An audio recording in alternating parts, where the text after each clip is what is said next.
Welcome, everyone. My name is Ben Joosen, and I'm the global leader of our UNA and segmentation services within Ipsos. One of the topics we are currently investing in is enabling our clients in their digital marketing strategy.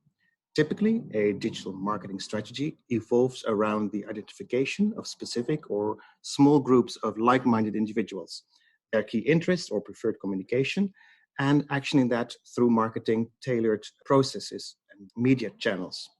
Ultimately, the objective is to know the target audience so well that messages get delivered highly personalized through the target's preferred communication channel with the right message.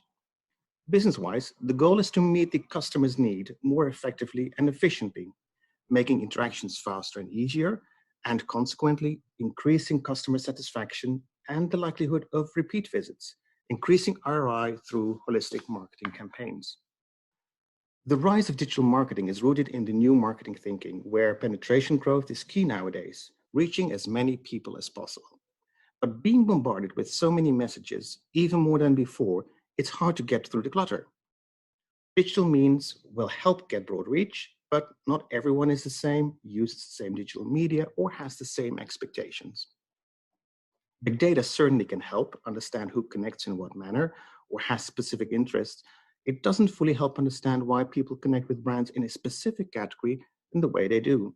It does tell us who we are, what we do, what our interests are, but it doesn't fully register how we want to be addressed in a specific category, what tonality resonates with us in a specific category, or what drives us in these specific category behaviors. So, we need to find a way to enrich the behavioral data with insights about category needs and motivations. Let me give you a few examples. How many times has it occurred to you looking at something on Google or another web browser, let it be cars, cultural events, or clothes, and then you opened your Facebook account and saw exactly the same thing you were looking at before? It means that someone has applied an algorithm applying digital marketing or micro-targeting. Here you see a few examples I encountered recently. I started looking for a rental car for my holiday that will start soon, and I see ads on cars. One of my hobbies is interior design and Ikebana, and I get related ads or groups on Facebook. Same for cross-cultural studies. Or another example, on my smartphone, I have this function to receive news feeds on all kinds of topics. This app pushes other news items to me as it assumes these will interest me. But does this really work for me all the time? When companies typically go through this process of digital marketing, various steps are involved to actually put the personalized targeting to action. Often, brand managers and CMI explore the key targets in the category, their needs, behaviors, and connection with brands, and from there they develop their brand positioning and structure their portfolio. To be able to find key targets in the digital space, also social listening is conducted to define different groups of people based on their digital behavior, their broader preferences, media and size they use, etc. And in some occasions, search terms are used as an expression of the needs people have. Either way, a term we often encounter in this context is tribes. Of course, somehow these two ways of looking at consumers, on the one hand, category needs and behaviors, and media tribes on the other, needs to be reconciled to develop the last two steps: personalized communication and brand expressions, and plans guiding what media types and means to use for what targets. And sometimes even the initial step is skipped and all is based on big data only. In other situations, where consumer research and digital data is aimed to build on each other, still research is developed separately from the linkage with digital data. First, surveys used to create segments. A typing tool is created that is applied to newly gathered data from people that visit a website, respond to a specific email, or that are even newly recruited from a database. From here, the algorithms created are used to allocate the full database to the segmentation, and only then the personalized communication and media planning can be applied. What if we could make this process more efficient? What if we could set up our process in such a way to facilitate a new way of working to not only define segments that inform brand positioning, but at the same time, and without additional survey, address the target definition for personalized content development and media planning. That way, we can help both clients and their partners connect these different steps and at least anticipate how the consumer targets will feed into tribes, the communication development, and the media planning. We have worked on such an approach, working with several clients linking to various databases. Sometimes it's CRM, sometimes more digitally based databases, all with the same focus, an objective, making sure the segmentation is actually implemented in the client organization, impact their business decisions and actions. In order to really make sure that various marketing functions and activities are connected, to make sure brand managers and media planning are using and benefit from the same framework, we need to broaden our team beyond research and create teams differently. Secondly, we also need to design our research process in such a way that we anticipate different teams will need to work with our survey insights. And thirdly, we need to go beyond our regular delivery when it comes to segmentation. Each of these topics I will address in the following.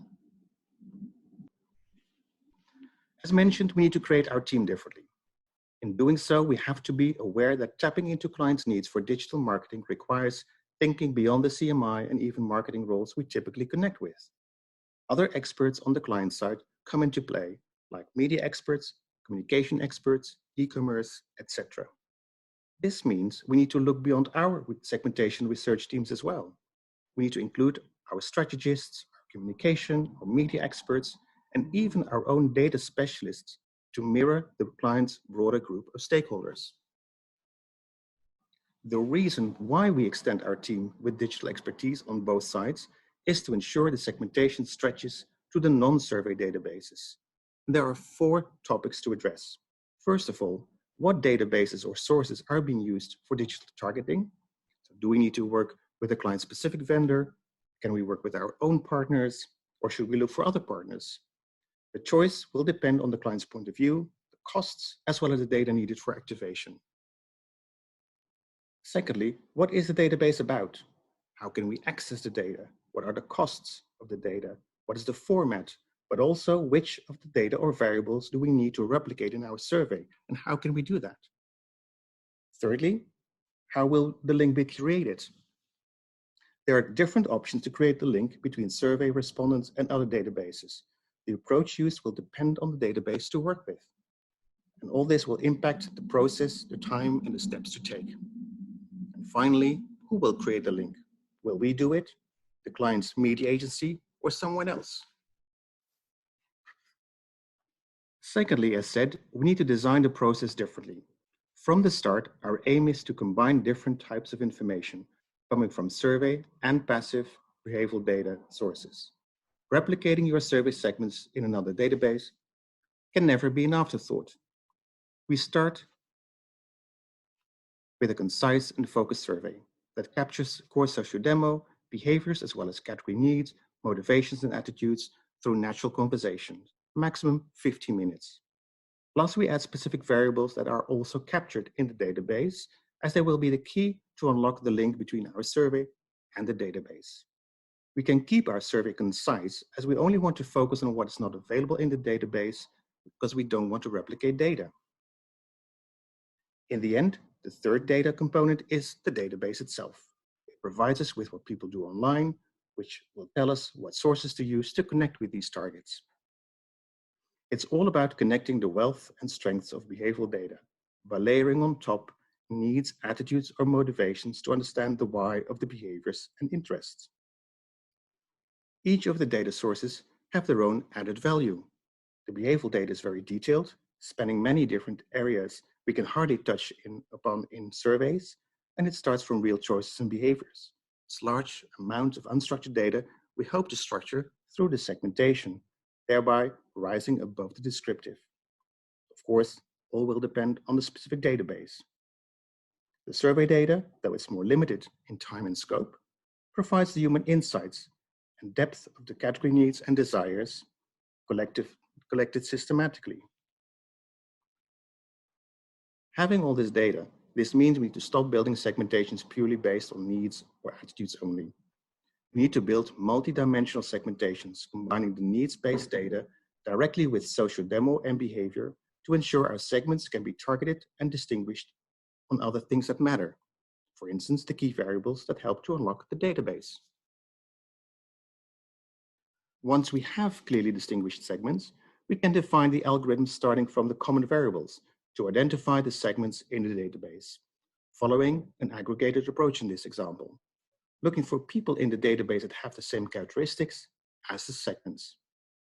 From this, we have two benefits. We can download all the data from the database to enrich our segments. Suddenly, we have far broader and richer descriptions of our segments we can directly use in workshops, and also apply the segmentation directly to the database so it can be used for messaging and targeting. Of course, the variables used to model the database against will depend on the data available in the database on the client or agency side. We often collaborate with a company called Synthesio that uses the same data as many clients use for targeting, being Facebook Business Manager, which allows us to model our segments even closer to how these will be used in the end in targeting. Which brings us to the third topic, delivery. We shouldn't stop at delivering a report, neither at the workshop that we typically run to prioritize the segments, bring them to life, or brainstorm about activation ideas and opportunities. In the end, we need to provide more refined and detailed and category-specific tribe definitions. These definitions are typically used in various platforms to find targets for personalized messaging. This is one example of a deliverable, all depending on the specific database to connect with. And all directly feeds into developing personalized communication expressions aimed at the key targets per brand, planning the media types and titles relevant for the key targets, and tracking the performance of the communication, as well as updating the knowledge about the key targets. So what you hopefully take out from this is that this way of working, we enable brand managers, marketeers, and media agencies use the same framework and target definition for their brand positioning, as well as for their media development and targeting. This will create a process that is more efficient and effective, making sure stakeholders speak the same language about their targets, all aimed at improving the return on investment by having better tailored messaging and media usage fit for purpose for a specific category. Thank you.